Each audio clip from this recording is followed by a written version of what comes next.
నేనిప్పుడు చెప్పబోయే విషయం గురించి మీకు తెలిస్తే ఖచ్చితంగా సినిమా స్క్రిప్ట్ అనుకుంటారు. ఎందుకంటే అంత నమ్మశక్యంగా విషయం మీ ముందుకు తీసుకొస్తున్నా. అసలు విషయంలోకెళ్తే ఓ విద్యార్థి 2000 సంవత్సరంలో 10వ తరగతి ఫస్ట్ క్లాస్‌లో పాస్ అయ్యాడు.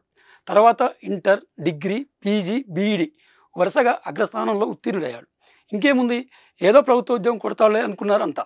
కానీ తానొకటి తలిస్తే దైవం ఒకటి తలిచిందన్నట్టుగా మనోడికి గుమ్మడికాయ అంత టాలెంట్ ఉన్న ఆవగింజంత అదృష్టం కరువైంది.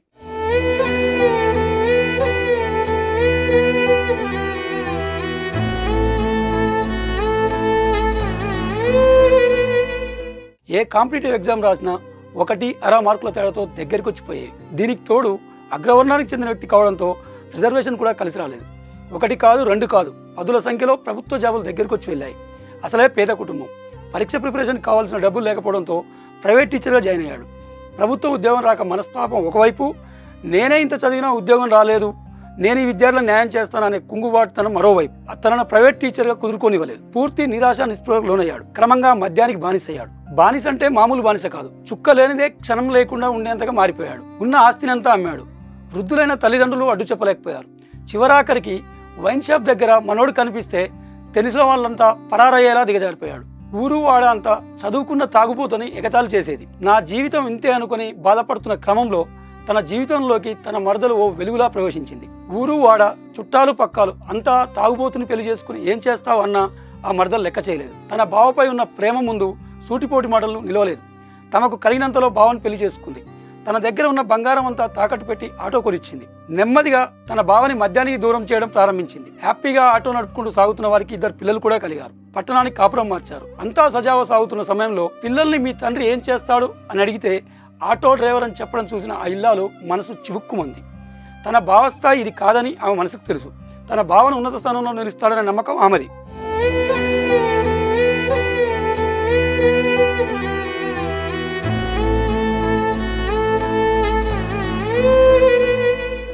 కారు చీకట్లో కాంతి వెలుగుల సరిగ్గా అదే సమయానికి గురుకుల పాఠశాల ఉపాధ్యాయ నియామక నోటిఫికేషన్ వచ్చింది.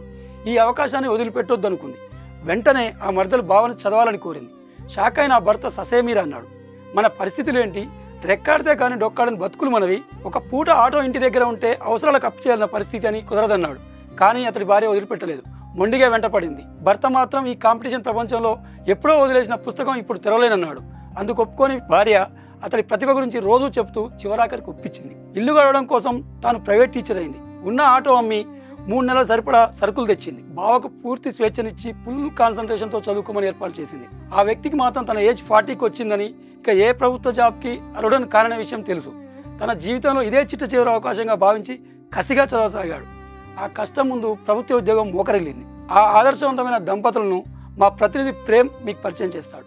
పాలమ్మినా పూలమ్మినా ఎమ్మెల్యేనైనా ఎంపీనైనా మంత్రినైనా ఇలాంటి మాటలన్నీ మనం మన మాజీ మంత్రి మల్లారెడ్డి గారు చెప్తుంటే వింటుంటాం. కానీ ఈ రోజు ఒక స్పెషల్ పర్సన్ ని మీ ముందుకు తీసుకొస్తున్నా. బర్లు కాసిండు, గొర్రెలు కాసిండు, ఆటో నడిపిండు, ప్రైవేట్ టీచర్ గా పనిచేసిండు, పడరాని పాటలు పడ్డిండు. ఈ రోజు ఒక టీచర్ గా 10 మంది విద్యార్థులకు చదువు చెప్పే సార్ అయిండు. నల్గొండ జిల్లా మిర్యాలగూడ పట్టణానికి చెందిన కట్ట సోమిరెడ్డి అనేక కష్టాలు పడి అనేక బాధలు పడి ఇక ఇదే నా జీవితం, ఇప్పుడు కూడా ఉద్యోగం రాకపోతే నా బతుకు వేస్ట్ అనుకునే టైంలో కష్టపడ్డాడు. 1 సంవత్సరంన్నర కూర్చుండు, ఆటో తోలుతూ కుటుంబాన్ని పోషిస్తూ ఒక ఉద్యోగం అయితే సాధించిండు. ఎంతో మందికి ఆదర్శంగా నిలుస్తున్న అతన్ని ఈ రోజు మీ ముందుకు తీసుకొస్తున్నా. నమస్తే సోమిరెడ్డి అన్న. సిన్సియర్ గా చదువుకుంటారు, బాగున్నారా? ఏంటి అసలు ఎంతవరకు చదివారు? ఏం ఉద్యోగం వచ్చింది అన్న? నాకైతే ప్రస్తుతానికి టీజీటీ నాది ఎంఎస్సీ ఎంఈడి క్వాలిఫికేషన్. మధ్యాహ్నం కొంచెం ఫైనాన్షియల్ ప్రాబ్లమ్స్ బాగా ఫేస్ చేసిన. ఇక మన వాళ్ళు కొంచెం పెద్ద మనుషులు. ఇక ఇవన్నీ అప్పుడు 2009లో కూడా జాబ్ మిస్ అయింది. తర్వాత 2017లో 1:2లో సర్టిఫికేట్ వెరిఫికేషన్ నాకు పోయినా. అప్పుడు జాబ్ మిస్ అయింది. అప్పుడు కూడా మిస్ అయింది.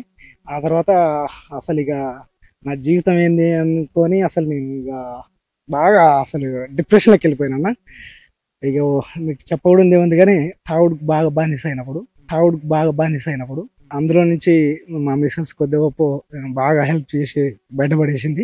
ఎట్లా బతకాలని ఆలోచించి అప్పుడు కొద్దిగా నాకు డ్రైవింగ్ కూడా వచ్చి ఆటో కొనుక్కొని బర్రెలని సంతలా నడిపిన. ఇది గొర్రెల సంత ఉంటుంది కన్నా కుటుంబం వెళ్తుంది కానీ అసలు ఫ్యూచర్ ఏందనేది భయం అవుతుంది. ఇంత చదువుకొని ఇంత చదువుకొని ఆ పిల్లలు వాళ్ళకు మా డాడీ ఈ చదువుకుండు ఇట్లా చేస్తుండు అన్న ఒక గిల్టీ ఉంటదేమో నాకు కూడా అనిపించేది. ఇంత చదువుకొని ఇంత తెలివి ఉండి ఆటో తోలడం డబ్బులు బాగా వచ్చుండే, కానీ ఫ్యూచర్ అసలు నేను చిన్నప్పటి నుంచి అనుకున్నది ఏంది, ఇప్పుడు నేను చేసేది అనేది కొంచెం ఆలోచించుకొని ఆ తర్వాత ఇక ఎట్లా జాబ్ కొట్టాలి ఏమన్నా కానీ ఉన్న ఆటో అమ్మేసిన. ఏ ఇయర్ లో అయిపోయిందన్నా మీ ఎంఎస్సి బీఈడి? ఎంఎస్సి బీఈడి 2010లోనే అయిపోయింది. ఇంత చదువుకొని ఏంది ఈ జీవితం ఏంది, ఇంత అసలు ఇంత తెలివి ఎంతో మందికి నేను సజెషన్స్ ఇస్తా, ఎంతో మందికి ఇట్లా చేస్తా, నువ్వు అసలు సాధించకపోవడం ఏందని నాకు నేనే మస్తు ఆలోచించుకొని మా మిస్సెస్ తో డిస్కస్ చేసినా కూడా నీకు మస్తు టాలెంట్ ఉంది బావా, ఎందుకు ఇట్లా ఆగంగా బావా, తాగకు, ఇబ్బంది పడకు, నేనుండండి పక్కన అని.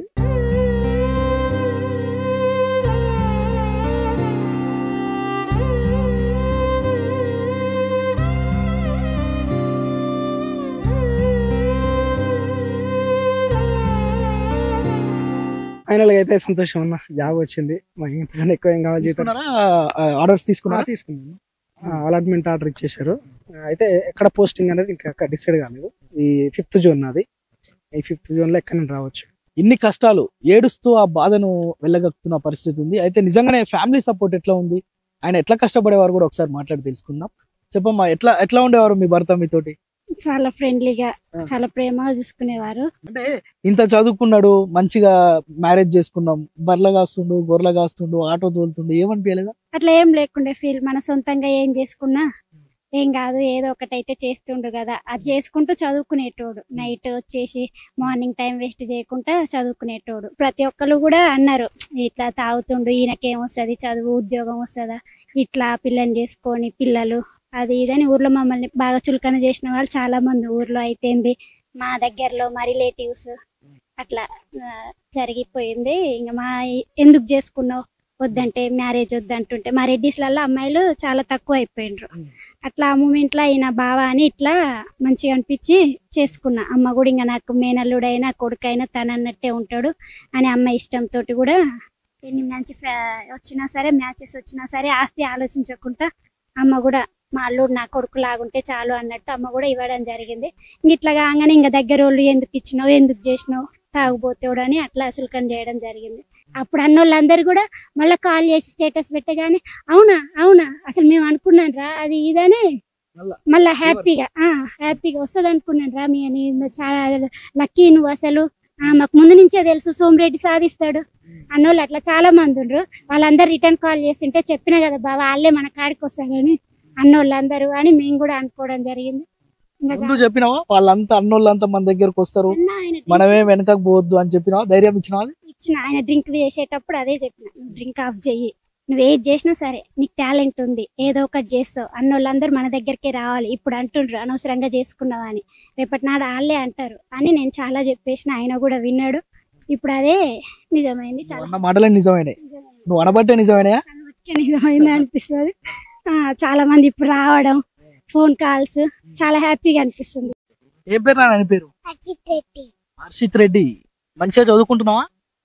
మీ డాడీ ఇప్పుడు ఏం చేస్తున్నాడు? టీచర్ జాబ్ చేస్తున్నాడా? నీకు తెలుసా? ఎట్లా తెలుసు? మా డాడీకి వాళ్ళు స్కూల్కి పోయినా. స్కూల్కి పోయినావా? మీ డాడీ డ్రైవర్ కదా? చిన్నప్పుడు డ్రైవర్, పెద్దనంగా టీచర్ జాబ్ చేస్తాడు. Very good. మరి నువ్వేమవుతావు?